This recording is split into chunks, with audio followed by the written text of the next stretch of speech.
Tutors, mentors, and the city with your host.com. The City Tutors presents Tutors, mentors, and the city with your host.com. Good morning, good afternoon, good evening. Welcome to Tutors, Mentors, in the City. I am your host, Kevin.com Brown. And please join me in welcoming this very special guest. Please give it up for Mr. Vincent Boudreau. Yay! Really a pleasure to be with you, Kevin. Thanks for having me on the show.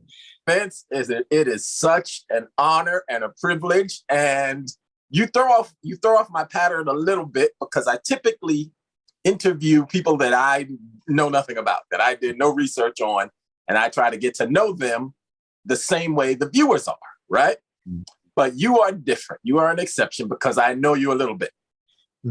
Full disclosure, I am currently a master's candidate at City College, and this gentleman is the president of City College, the City University of New York. Mm-hmm. So I can't start with who are you, right? I know that already. But from the perspective, well, that's from the academic perspective.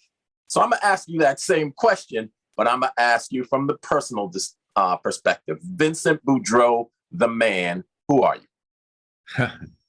Well, okay, I am the second of 7 siblings. Grew up in a family where, my dad was an English professor. We were readers and learners.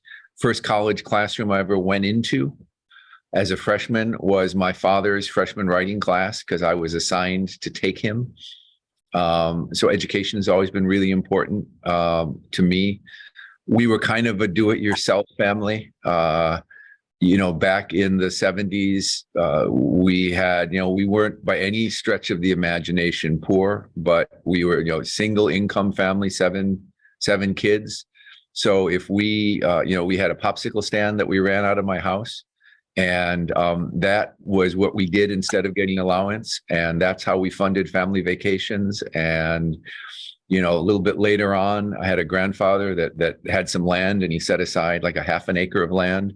And 3 times a week, my whole family would get in the station wagon and drive 30 miles. And we didn't buy vegetables. We grew everything we ate, and then we put the rest of it in a wagon and went around the neighborhood and sold, zucchinis for 5 cents a piece and that kind of stuff. So that's where I come from. Academically, I did my research studying protest and social movements. I did my research in the Philippines as the Marcos dictatorship was falling. And so I've always been really interested in how protest works, what a population can do to transition a dictatorship. So that's something that's been important to me, and really understanding the relationship between the unmet needs of a society and resistance and protest. And I come to that from a very sympathetic standpoint. And I'm somebody who's been at City College for 31 years. I came here as a 26-and-a-half-year-old assistant professor in the political science department. First class I ever walked into, I think I was probably about halfway between the oldest person in the room and the youngest person in the room. And I've just been at the college ever since. Fell in love with it early on. And, about 5 years in, I thought, I'm never going to leave this place. And so here I am. Is that a good enough answer for you? That's an outstanding answer. So just as I was dropping out of school, you were coming in. I hope I wasn't responsible for that in any way. No, nobody at the school was responsible. It was time for me to pivot and take another journey. We were like ships that passed in the day, right? Yes. So that's something how 2 young men can take, totally different paths.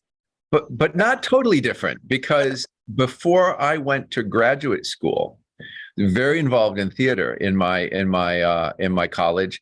And in fact, over the summer, the way I would make my money to pay for my college, what I had to pay for college, was I was an actor in a Renaissance festival up in northern New York. And from those actors, this is back in the dawn of improvisational comedy. We had an improv group. We were called Jif and the Choosy Mothers. I don't remember if you remember that commercial. but we played Carolines. We did a couple of little tours, and some of those people actually went on to have working careers in theater. Nothing on your level. But when I went to graduate school, the very last show I did as part of the Jiff and the Choosy Mothers was the year I graduated from undergraduate, and the next year I was going on to graduate school. And I thought, this is a really nice moment to turn the page on that chapter of my life. But I was 3 years in the Renaissance Festival, and I have a little brother who's made his whole career doing that kind of work, and is still a working actor. Wow. Yeah. Okay. So now we're chipping away. Yeah. Now, I'm gonna unpack a couple of things. So you told about your humble beginnings. Where are you from? Where were you born? I was born in Bloomington, Indiana. My dad was a graduate student at Indiana University. His first and only job out of graduate school, so there's pattern in our family, was at Le Moyne College in Syracuse. So I grew up in, it's funny, I grew up in North Syracuse, which is north of Syracuse. And I checked out, again, I want to be really cautious, right? Because I teach at a place filled with students who have genuine hardship.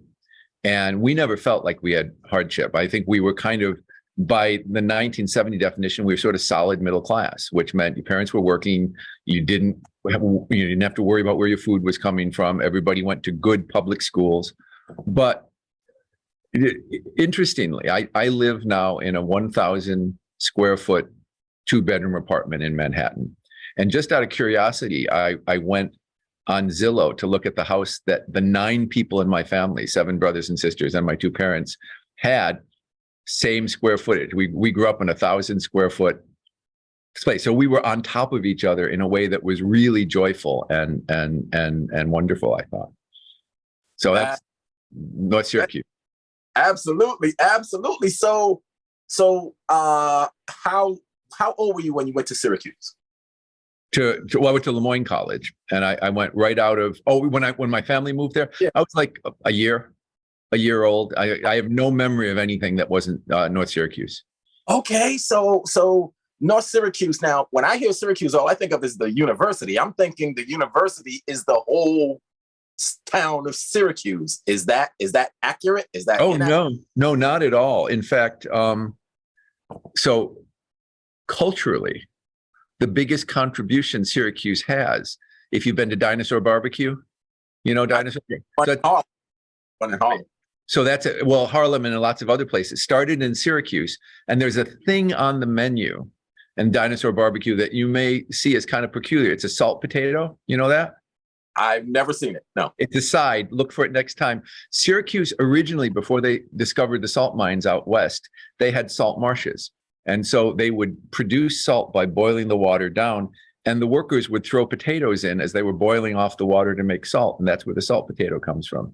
But no, Syracuse had Carrier Corporation, the General Electric, for a while, Allied Chemical, and there was steel. So we were very much a Rust Belt city. And now I think, some tough years. The university has been for a long time the biggest employer in town. But if you've been reading the newspapers lately, Micron has just got a contract to build $100 billion semiconductor plant, not in Syracuse, but actually in my home suburb of North Syracuse. So a little bit of there was a post-industrial dip, and now they're bringing in a little bit of high technology there. But the university is huge. Yeah. Okay, because so you in Syracuse public school. Yep. From till high school. Yep. And then you went to college where? Went to Le Moyne College, where my dad taught, and where we as faculty kin went tuition free. And in my family, you went to Le Moyne College for free, or you figured out how to pay your own way someplace else. And I had siblings that did that as well.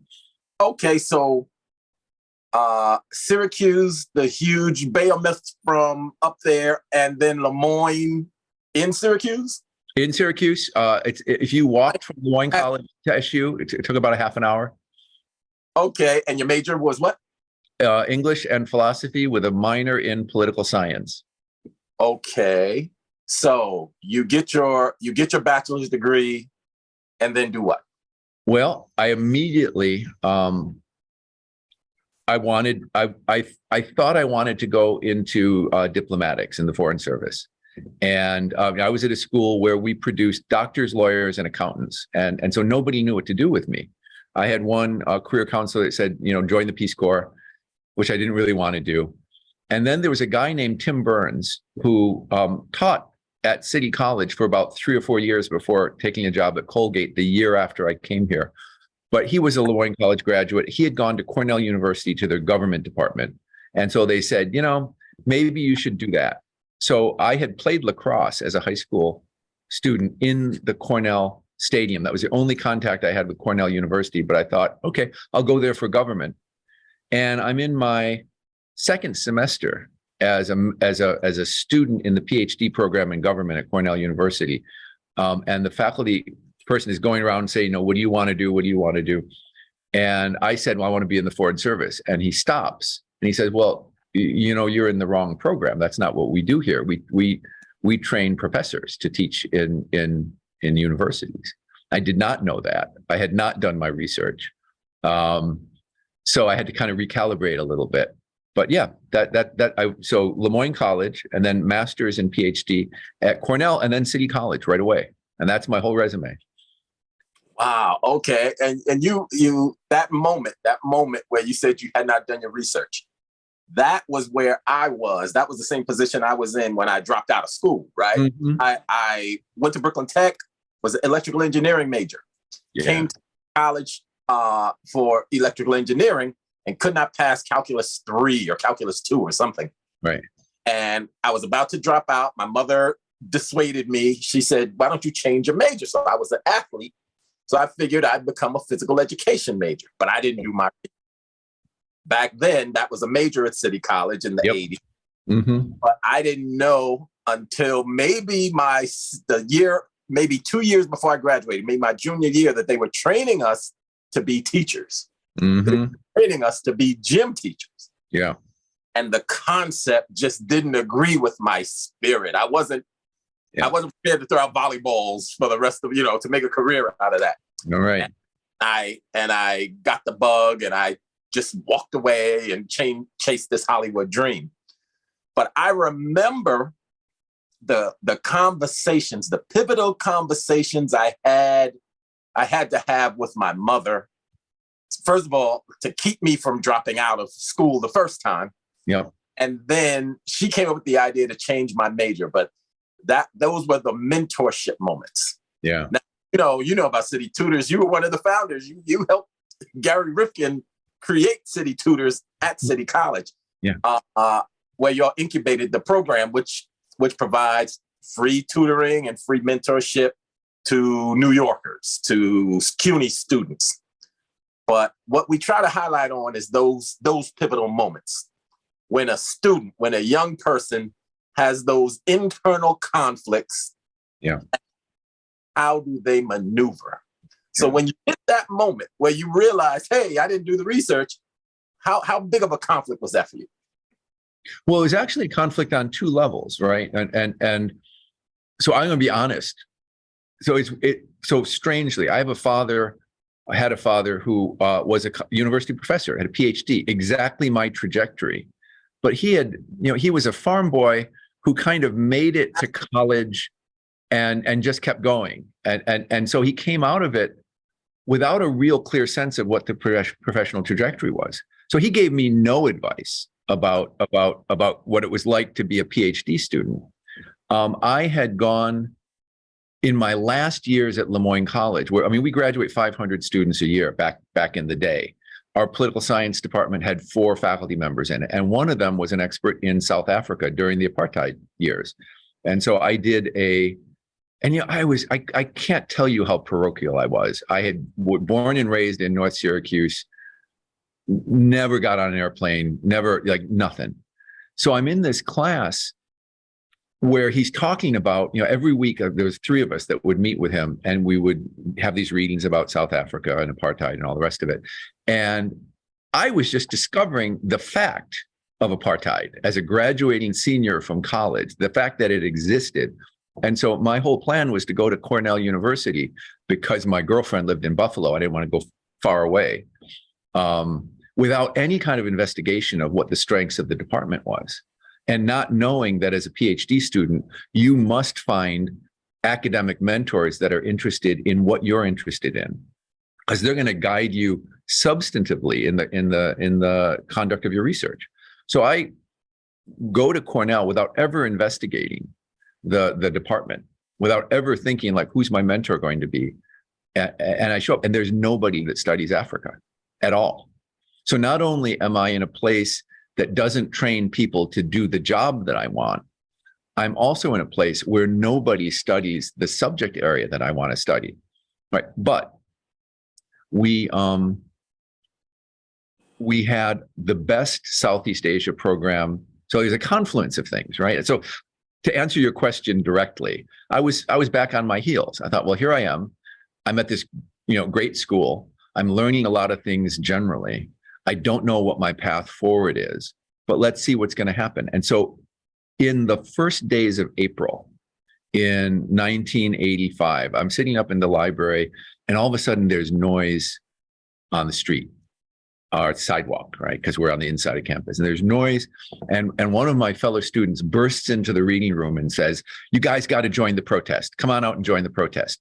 So this was the days of the divestment protest, right?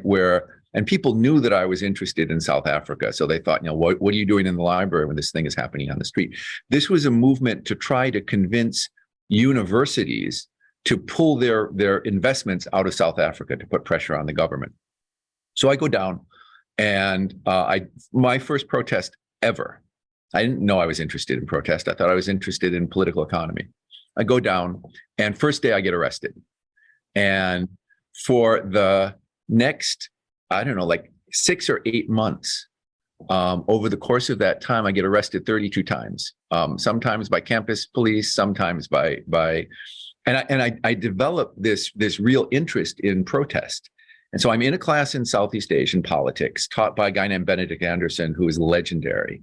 And I'm surrounded by, again, I grew up 70 miles from this campus. Like that's my world, like 70 miles.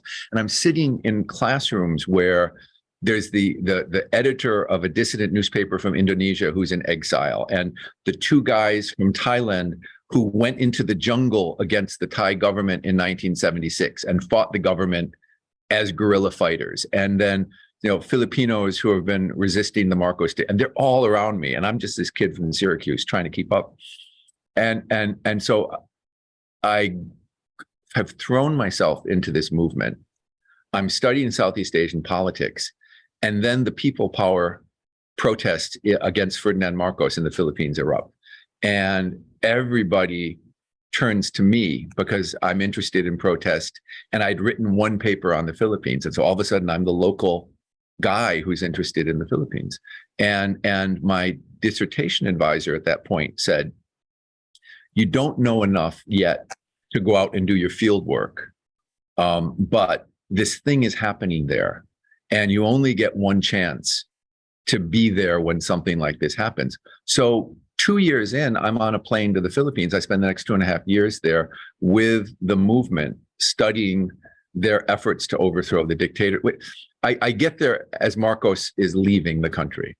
So what I'm actually there looking at is all of the protests and the maneuverings in the aftermath to try to set up a democratic government, and people trying to figure out, are they getting what they wanted out of the transition? And if not, what's that going to look like? So I guess for me, I found out that I wasn't in the place that I thought I was at, but there was enough there if I kept my eyes open. And I started to put the pieces that were in front of me together, that I had a trajectory.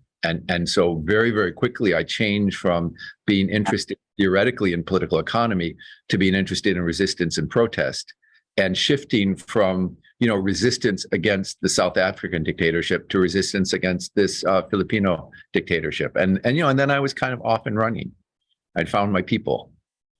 Absolutely, absolutely. That's an incredible story, and I want to highlight it for young people because your trajectory, the pivot happens just that quickly, just Yeah. that. And I want them to know that because since I started working with city tutors, I run into a lot of young people, sophomores, juniors, seniors, just graduated, and their answer is consistent. I don't know what I'm gonna do next. I don't know, and that's normal. Yeah. Yeah.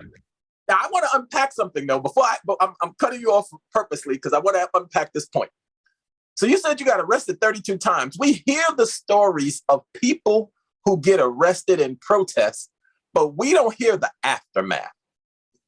You typically would think, oh, they have a record getting arrested and their lives collapsed after that.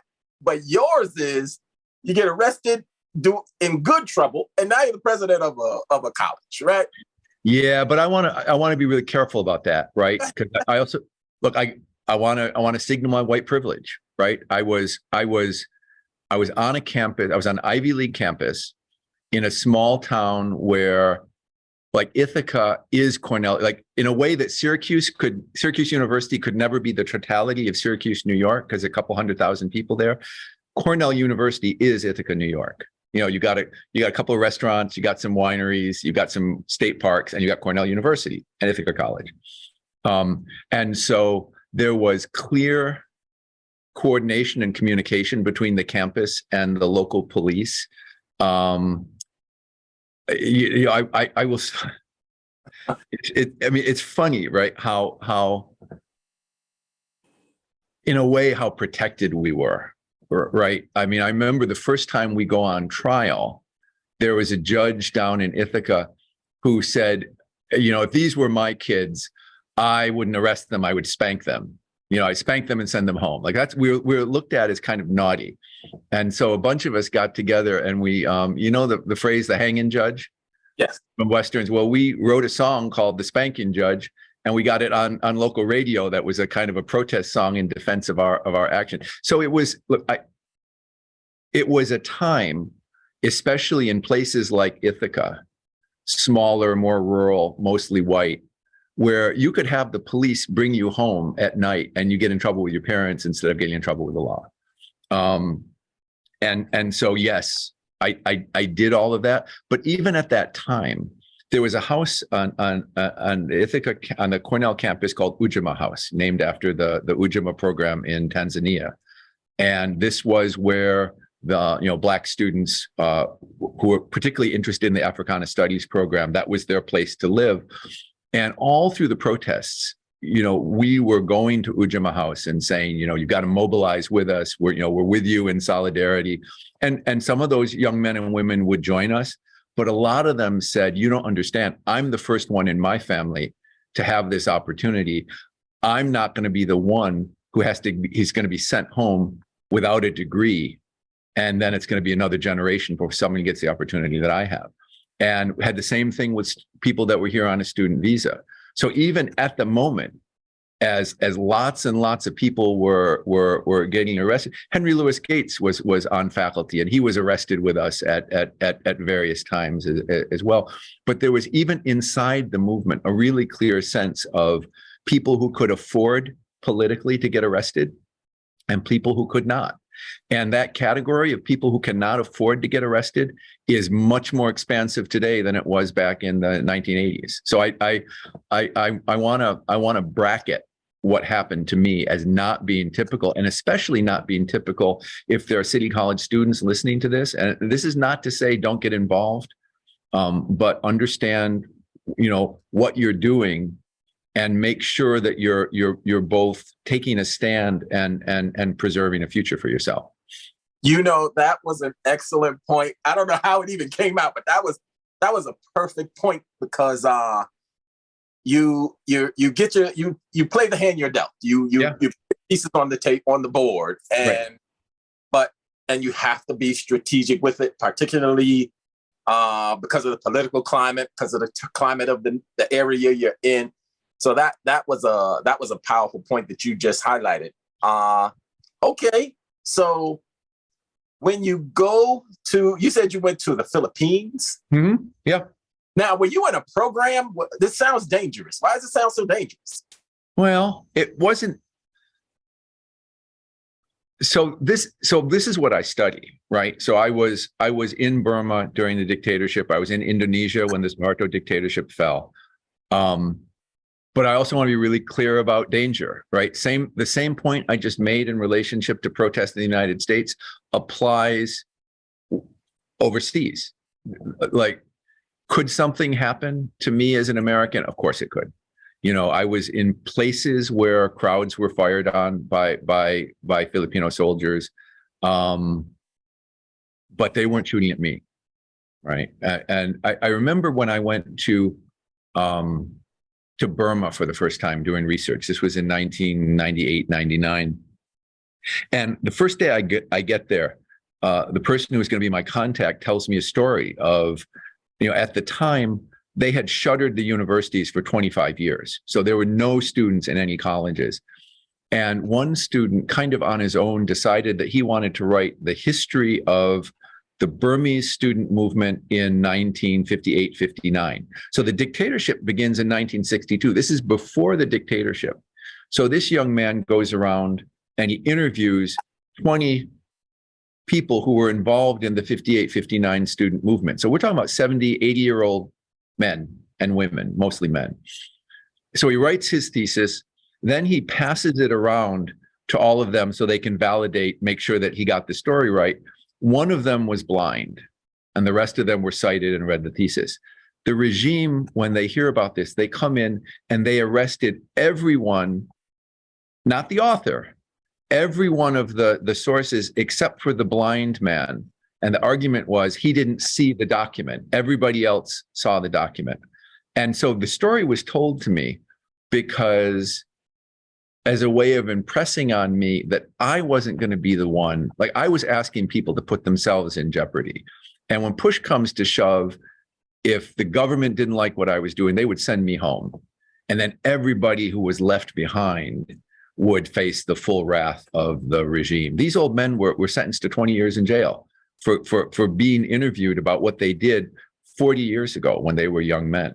So same thing, right? In the Philippines, I spent 1 year just kind of sinking in, getting to know people, getting my language skills so that I could interview people who didn't speak English, getting them to trust me, because at the time, Filipino activists, the first thing people would think about when you'd show up is, are you CIA? And so I would know people for a year before I started to ask them about, what their work was and how they did it. And I was always very, very clear that, look, it was more risky than staying in Syracuse and writing a thesis about Shakespeare, but much less risky than anything that anyone that I was talking to was doing. And so you got to keep that in perspective. And I think you have to keep it in perspective when you talk about, your great adventures in the jungle. Like, okay, you went to the jungle, that's fine, but you went to the jungle to talk to people who've decided as a way of life that they were going to put their lives on the line. And that wasn't me. Absolutely. Yeah. So in perspective, that's you're making valid points in perspective. And I'm sure, like, let's go back to something you mentioned earlier as far as the young people now seem to face a different type of hardship that I don't recall us facing. Yeah. Like my classmates, the kids I'm in school with right now, yep, facing a harsher level. Let's put the pandemic aside. The pandemic flipped the world upside down, devastated everyone. Yeah. But I walk by in school and I see Benny's Pantry and I see, the food, free kids don't know where their meal is and they're trying to get education and they're sleeping in a car or homeless. I mean, the type of challenges young people are going through is different. So like even on the news, my daughter will say, Dad, I'm going to, me and my girlfriends are going to Paris. And I say, well, don't get kidnapped, right? That type of United States hatred or animosity or seeing the cash cow exists now. When you go to a country, the Philippines, even though you were in a bubble, the leadership just left. So that's still unsafe just in the concept, right? It was unsafe in a way. Like, so just for instance, once I developed friendships within the various movements I studied and got to know them, they would say to me, here's a safe house, right? You can go to this safe house and here's your underground name. If we say we're all gonna go underground, this is the name that you're gonna be. That's not stuff that I would ever contemplate here. I wrote the letter that you would write to your family if anything happens to you, and I kept it at the office that I was working at. So if anything happens to me, send this letter home. So I did all of that kind of stuff. But there's also, because it was also this really precious moment where government's gone and all the institutions of government are gone. And so people like you and I would sit up till 2, 3, 4 o'clock in the morning and talk about what the design of the Constitution should look like, or what the design of a land reform, or like, what do we have to put on the agenda as far as workers' rights, or the rights of women, or the rights of families. And so, yeah, I mean, it was dangerous because there were a lot of people that didn't want those conversations to go, one way. They wanted it to kind of stay the way it had been. But there is, and I've seen it at every place where I've been, where there's been this kind of transition from a dictatorship. There's this open moment that doesn't last very long. It lasts 6 months, a year, maybe, before the old structures of privilege start to figure out how to reestablish themselves. But danger, yeah. But the joy of thinking that maybe the work that you're going to be doing the next couple of months could establish a new kind of society. It's amazing. Okay, so I'm tackling this from an angle that you probably doesn't come at most of your conversations, right? Okay, you're in the Philippines. You have to write this letter. The dictatorship just crumbled, and who knows who was going to take over. Do you get a chance to call home, and what are the conversations like when you call home? Oh, listen, 1986, 87, 88, there is no internet. I mean, you have to remember this, right? There's no internet. Calling home is, there's no direct dial. So if you want to call the US, you go to an office called PLDT, the Philippine Long Distance Telephone Company. And you put your number on a sheet of paper, and you give it to the operator, and then you go and you wait on a bench. And about an hour later, they say booth number 2, and you go to booth number 2, and it, they're on the line, but it's going to cost you about $5 a minute. So you've got about 5 minutes to talk. So I might have made 2 or 3 calls the whole time I was there. Mostly you write letters, and it takes about 10 days for your letter to get home, and then 10 days for the letter to come back. I listen, people have no concept of what it was like. I mean, just the, as a scholar, you want to keep reading your academic work while you're over there. There were no thumb drives. There were no I didn't have a laptop. So I had, these big boxes that you get a television set in. They're about 2 feet on each side. I spent a month and a half at the Cornell Library Xeroxing articles, packing them into these boxes, then loading them on a boat so that 3 months later they show up in the Philippines. That's the only way to do it. When they invented the thumb drive and you could download PDFs and put it on a laptop that you could carry around, man, it was like they invented fire for the first time. You could cook your meat finally. Listening to you tell the story, I lived through those times too, but it sounds so primitive. It sounds so primitive. Well, because you're going from like being in the same society to being on the other side of the world in a place that's underdeveloped, right? I remember there was one time early on when so you want to talk about like danger. So there's a ceasefire with the New People's Army, which is the Maoist insurrection, and that ceasefire allowed researchers to really go into the jungle and interview some of these guerrilla fighters. So I did that. So you take a 2-day boat trip from Luzon in the north to Mindanao, which was the heart of the insurgency at the time. And on my second day there, a scorpion bites me in the foot. And the next day, my foot had swollen, like it looked like a loaf of bread. It was so big, and the bite has gotten infected. So I can't go into the jungle because you have to hike and trek, and I couldn't walk on the foot. So I sit out in the sun for a day, and the next day the infection is worse. And so I go to the local clinic, and I'm the doctor's in there and they're examining my leg. And he comes in and he says, well, the infection has gotten into your bone because your leg is all red. And so we have to take care of it. And he was speaking Tagalog, so I didn't quite, okay, take care of it. So I said, what does that mean? He goes, well, if we act fast, we can cut it off below the knee. So he's going to amputate my foot. And then he walks out, and I'm in the room by myself, and he's going to get the saw. And I'm 22 years old. I'm not ancient. I'm a kid about to have his leg cut off in a faraway land where I only like 90%, 80% understand the doctor. And you would actually like to understand everything the doctor is telling you in these circumstances. And all I want to do is call my family, and I can't, and so anyways, he comes back in. And I say, how can you tell there's an infection? He goes, well, look how red your leg is. And I said, I was out in the sun yesterday. I have a sunburn. And he says, oh, then we don't have to do it. That's it. That's how I save my leg, because I get a sun. So then he gives me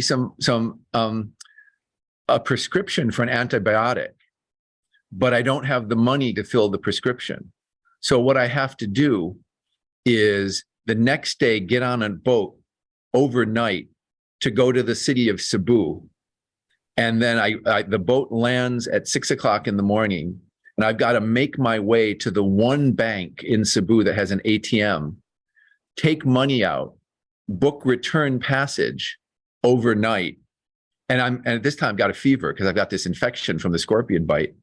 And then I show up to buy my antibiotics 3 days later.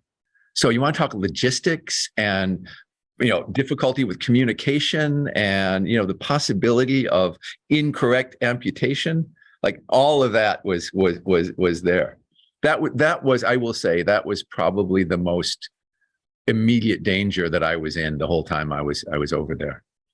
Well, that's kind of hilarious. I'm gonna tell you right now. In retrospect, you wouldn't want to go through it for the first time.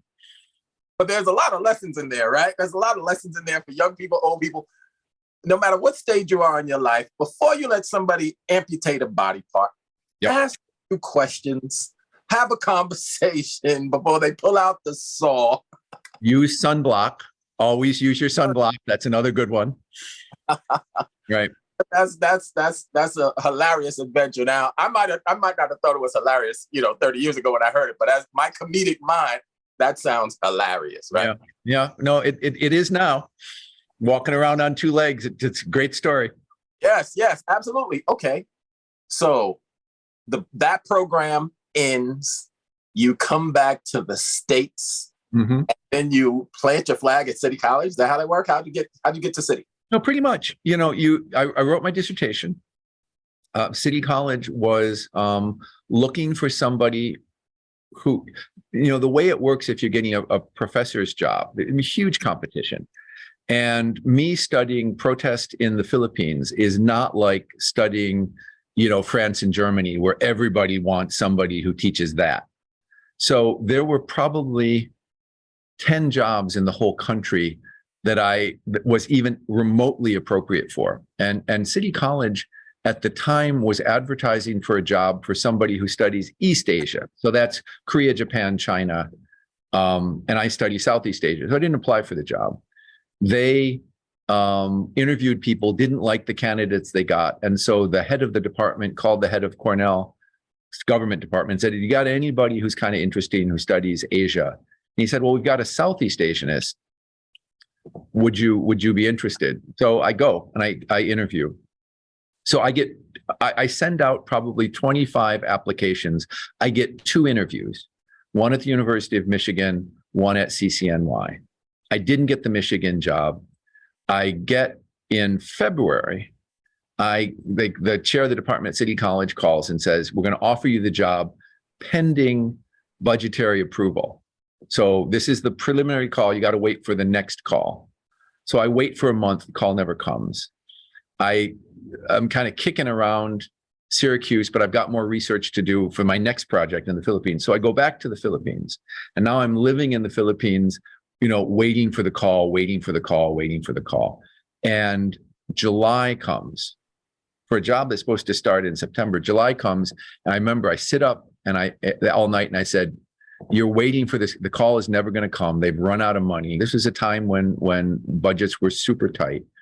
So you got to figure out what you're going to do next year. It's not going to be working at City College. And the very next day I get a call from the chair of the department that says, "The money came through, we can hire you." And then I got to make plans to be back in New York, get an apartment, do all those things in about 4 weeks. So yeah, that's how it works. But it's, that's how academic jobs work. You get your PhD before you leave the program. You look at the job site, and there may be 4 or 5 jobs nationwide that you're appropriate for, and there's probably 100 people applying for each one of those jobs. So it's a difficult career path. And you think it's still like that, or worse? It's much worse. The ratio of full-time faculty to adjunct faculty nationwide has shifted in the direction of adjunct faculty, and that is no way to make a living being an adjunct instructor. It's a job item that works if you're a graduate student and you're trying to make enough money to live until you get your degree. But if you're a professional adjunct and you're doing it as your main source of income, the only reason that universities do it is because their budgets are so constrained that they can't afford to teach everybody with full-time faculty, most places. Right. Okay. So you were a PhD when you first came to City. I was. First started. Yeah. Okay. And then you still had to work your way up the ladder at City College, like going from position to position to position, right? Well, I mean, there's tenure. You go from assistant to associate, and then associate to full. But more importantly, I came to City College at this really interesting moment. It was, there was the crisis in New York in the late 1970s. CCNY fired everybody who didn't have tenure in the late 1970s. And then they basically didn't hire anybody till about my generation. So, and when they hired, they would hire full professors. So the guy that I mentioned earlier in passing, a guy named Tim Burns, had come to CCNY 2 years before me, but he left the year after I got here. So they never went through a tenure process with him. I was the first person they tenured in my department in like 20 years because they just weren't hiring young faculty members. But what that also means is that all of my senior colleagues were already burned out.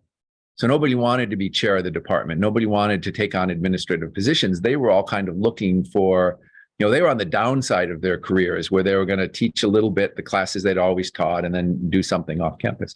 So in my second semester, because nobody else would do it, I became the director of the master's program in international relations, something you should never do as an untenured faculty member. You should focus on your career.